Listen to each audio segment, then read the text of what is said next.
అందరికీ నమస్కారం. ప్రజెంట్ నరసరావుపేట స్టేషన్లో ఉన్నాను.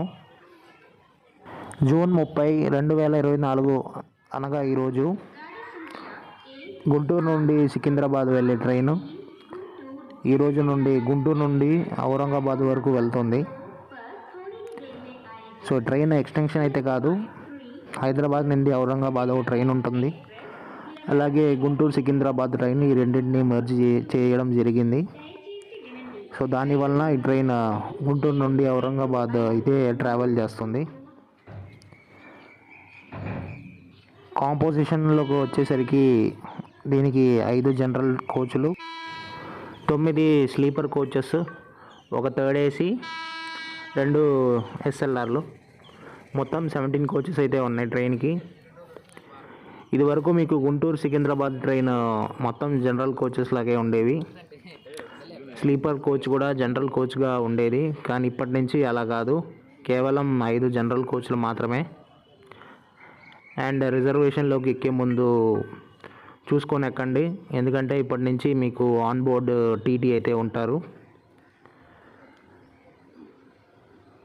ఇదివరకు ట్రైన్కి ఏసీ ఉండేది కాదు. మనుగుడ్ ట్రైన్తో రేక్ షేరింగ్ ఉన్నప్పటికీ అది లాక్డ్ కండిషన్లో ఉంటుంది.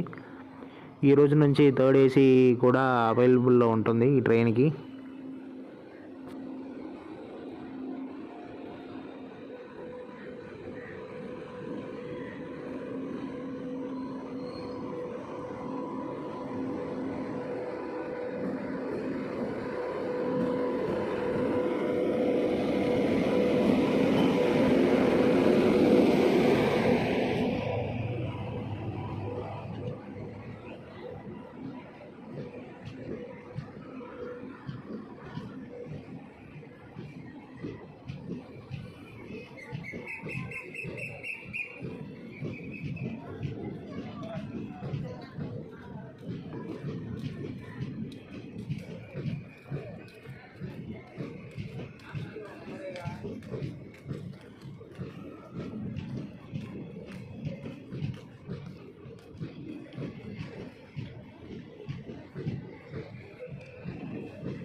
సో మొదటిసారి గుంటూరు నంద్యాల సెక్షన్కి మహారాష్ట్ర ఇంటీరియర్లో ఉన్న ఔరంగాబాద్ పార్లీకి కనెక్షన్ అయితే వచ్చింది.